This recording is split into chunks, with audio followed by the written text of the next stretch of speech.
রাতে ছাদের অন্ধকারে পিকনিক করতে গিয়ে কী অভিজ্ঞতা হলো সেইটা আজকে তোমাদের সাথে শেয়ার করব। তো দেখতে থাকো আজকের ভিডিওটা, আশা করি ভালো লাগবে। খুব ছোট ভিডিও। নমস্কার, ডালিয়া ডেইলি ব্লগে স্বাগত জানাই। না তোরা এসব খাস না,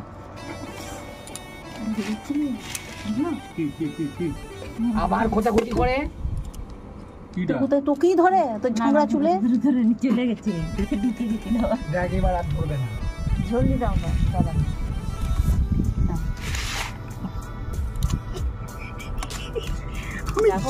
ম্যানেজ করে খেতে হবে। ঠিক আছে ঠিক আছে, তুই নে তোরটা কই নিচ্ছি নে। তাই তুই আগে তোরটা ভালো দিয়েছিল তো, তোরটা নে আগে, তোরটা নিয়ে নে, তারপর আমার দেখা। নাহলে দেখবি আরে ঢাকা আছে, পোকা পড়বে না, সে বন্ধুদের ফিস্ট করার মতো হয়ে যাবে। আনেন লেবু নিয়েছেন? আগে আমরা বেশি ঝোল করিনি। না না ঠিক, তুমি বড্ড ঝোল খাও বলে আমরা ঝোল করি বেশি। দরকার হয়ে যাবে। রাতের খাবার চিন্তা করার কিচ্ছু নেই। না, আর কালকে শনিবার কেউ খাবো না, শুধু শুধু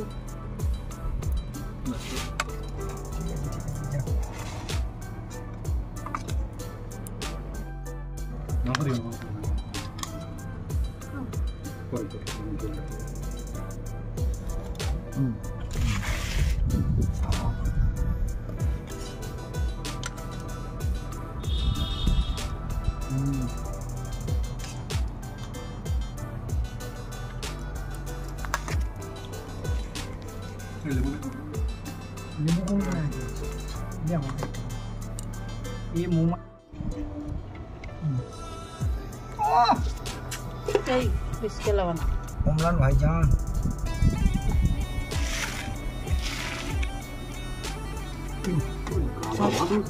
ভাতগুলো ভালোই ঝরঝরে হয়েছিল। হ্যাঁ, তিনবার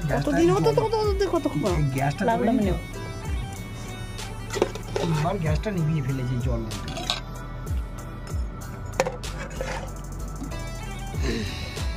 মাছের কালারটা ঠিক রাত্রে পড়ে আছে, কালারটা ভালোই এসছে।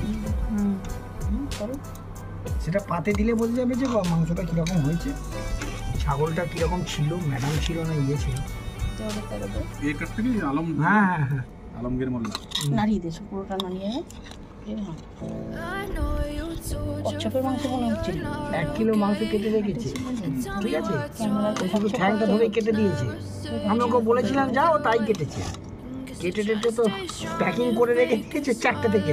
প্লেটটা এবার 8 কড়াইটা নিয়ে যা, কড়াইটা গিয়ে নিয়ে যা, সামনে নিয়ে যা। হ্যাঁ, 8 গ্রাম কম হয়েছে। আমাকে আমার চোখের সামনে দাড়ি পাল্লায় চাপিয়ে বলছে 8 গ্রাম কম হয়েছে, 4টের সময় কাটলে কি এখনো ঠিক থাকে? আমি বললাম তাহলে এই 8 গ্রামটা তাহলে কবে দেবে? বলো 20 গ্রাম আমি ফিরিয়ে দেবো। রাতের পিকনিক তো ভালোই কাটলো। রাতের অন্ধকারে একদম গ্রিন লাইট পিকনিক, আর এত মৌমাছি আর এত বলতা উঠছে যে আমরা তো কোনো রকমে যা হোক খাওয়া দাওয়া করে চলে এসেছি। আর তারপর দিন সকালেই আমাদের এখানে একটা খুব বড় দুর্ঘটনা ঘটেছে বন্ধুরা। দেখো, একটা 4তলা বিল্ডিংয়ে আগুন লেগেছে শর্ট সার্কিট থেকে। বাড়িতে টাওয়ার বসানো ছিল, আর জুতোর বিজনেস করেন উনি। জুতো ভর্তি ছিল চামড়ার জুতোর কারণে একদম। আর ওই শর্ট সার্কিট থেকেই, টাওয়ার থেকেই আগুন লেগে গেছে। তো টানা 10 ঘন্টা কাজ করে ফায়ার ব্রিগেড তবে সেই আগুন নিয়ন্ত্রণে এনেছে। টানা একদম 10 ঘন্টা ধরে ওরা সমানে জল দিয়ে নেভানোর চেষ্টা করেছে, যদিও ক্ষতি কারো হয়নি। বাড়ির মালিক 4তলা থেকে বাড়ির মালিককে অন্য ছাদ দিয়ে নামানো গেছে। তো গিয়েছিলাম আর সেটা তোমাদের সঙ্গে শেয়ার করলাম, যদিও অনেক নিউজেই এটা দেখিয়েছে। আর আমাদের বাড়ির কাছেই, আমরা যেখানে থাকি, আমাদের ক্যাম্পাস থেকে একটুখানি, তাই একটু শেয়ার করে দিলাম। খুবই ভয়াবহ দুর্ঘটনা। তো যাই হোক, ভিডিওটা কেমন লাগলো বলো, আর অন্যরকম ভিডিও একটু শেয়ার করলাম। ভালো লাগলে লাইক কমেন্ট করো। আবার আসবো নতুন ব্লগ, নতুন রেসিপি নিয়ে। আজকে এই পর্যন্তই।